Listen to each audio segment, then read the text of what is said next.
Alright, video of the new head unit. Obviously, AM/FM radio. Mission for the future. To find out more, call 1-800-ITT. Doesn't have a DVD player, but I haven't played a DVD in years. Pretty much useless for me. You got the same iPod configuration. I've got an iPod Classic buried behind this that I'll take out once in a while and load with movies or put new movies or games in there, or movies and music in there. But it's got all my stuff that's been in there that I can just call up and play.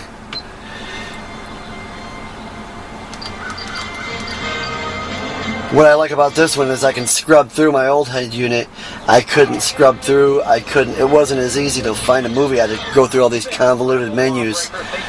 But this works a lot better. I can scrub through a movie, pick up where I left off, and just basically find them a lot easier. Video's not coming through too clear because it's sunny outside, but you get the idea. So we'll go into app mode, which I'm using. This is mirroring my Samsung Galaxy S3 with an app called Arliberator that you have to have your phone rooted to work. But basically it enables you to unlock the Appradio 2 to do full mirroring and do touch controls of your phone through the head unit. Everything works, capacitive touch, pinch to zoom, all that. It's using my 3G or 4G connection to get all its data. I think right now I'm on my Wi-Fi because I'm parked next to the house. But the nav and the maps work great out and about when I'm driving. This works as a hardware home button. You can stream Netflix through it. It just goes through an MHL adapter up here on my phone to get the HDMI signal to do everything that's doing on the stereo.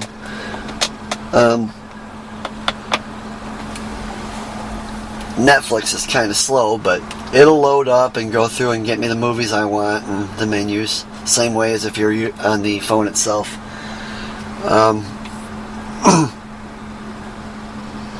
Did it flake out at me just because I'm videoing? No.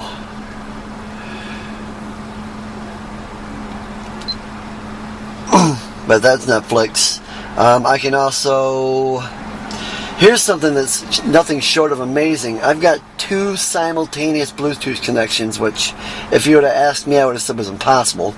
But it's getting its touch controls through the Bluetooth from the head unit to this phone itself.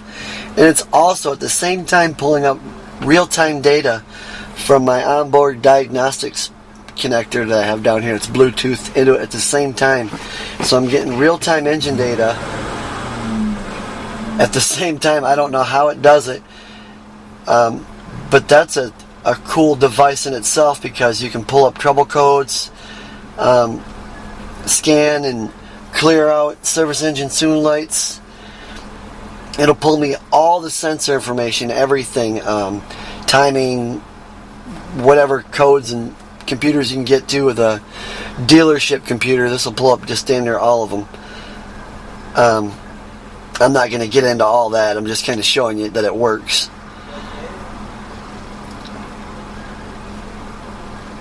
But let's see here what we get. No trouble code, some body code I don't even know. Real-time information. You just pull up different gauge configurations.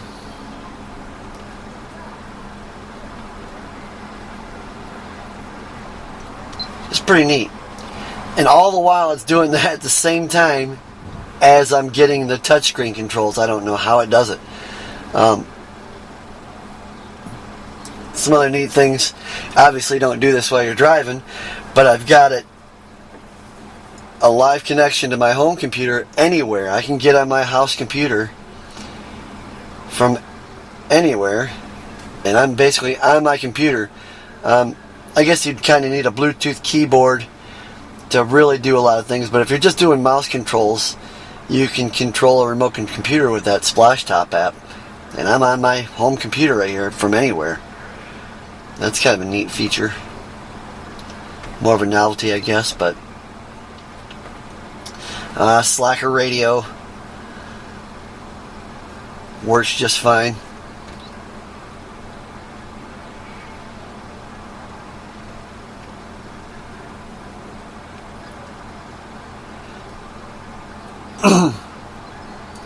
And it's getting the sound through the HDMI cable and not the Bluetooth, so you get a lot better audio quality too, because Bluetooth, you know, sounds compressed and is not as high fidelity as, you know, as much as you can get through streaming.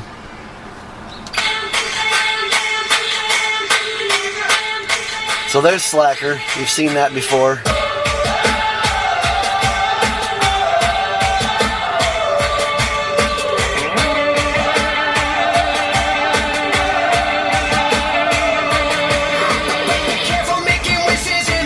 Slacker, as always. I pretty much copied the configuration that I saw this other girl had with the PowerAmp MP3 playing app, because it's got some nice widgets that are easy to control while you're driving. I can actually make these bigger, but I liked it because you can keep this Audioglow live wallpaper. It's pretty neat. It looks like it's got a factory stereo look to it. If you've got album cover information, it'll pull up the album cover on there. If not, it just shows like a little default PowerAmp icon. But this amp itself, or the app itself, is pretty cool and pretty easy to use, intuitive, if you will. A lot better than my old stereo. I can actually find things. The old setup was pretty horrible. I couldn't pull up as individuals. I could just play and shuffle, and it worked like that, but I couldn't just pull up Eminem or whatever in 10 seconds if I wanted to. I'd have to go through all these convoluted push-button menus that sucked. What I like about this is it's pretty much future-proof, because I can always update skins, apps, whatever, and basically change the entire function and look at my head unit just by changing my phone. A lot better, a lot handier. Weather. And I had to do the bypass, you know, the microprocessor bypass, so I can do all this stuff while I'm driving, which I wouldn't be doing all this, but I might be streaming music off Slacker or watching a movie so my kids or somebody in the passenger seat can enjoy it and watch something with the Slacker or the Plex that wouldn't play if I didn't have that bypass. Once again, you got to use the Arliberator. Your phone has to be rooted. Only certain phones are compatible. There is issues. Sometimes you hit bumps, and if the connection is not perfect with this cable, you'll get video snow, but you got to wiggle it. And there's a way to do it wirelessly with the Samsung All Share Media Hub, I guess. But there's too many steps to sync it. Every time you get in, you got to push this button on the hub and sync it, and it's just a pain in the ass. I'll just plug it in and be able to charge my phone and do it with a cord anyway. And I heard the audio is not as good, and like I said before, the audio is coming through the HDMI and the quality is really good. There's also, I guess my next step, maybe this summer, I don't have any room in this truck for an amp behind the seats or anywhere.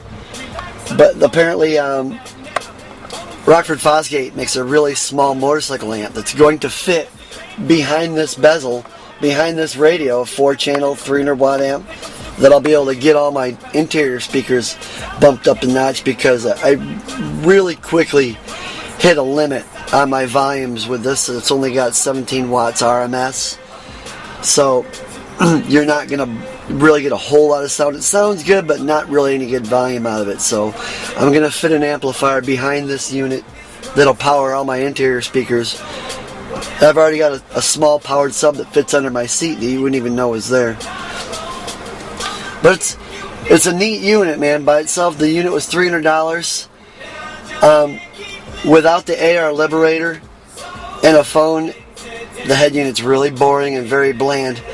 But with those abilities to unlock it and pair it to your phone makes it, I'd say, a close competitor to that new Kenwood $1,500 new amp with the Exelon, or I can't remember, the Exelon series, that has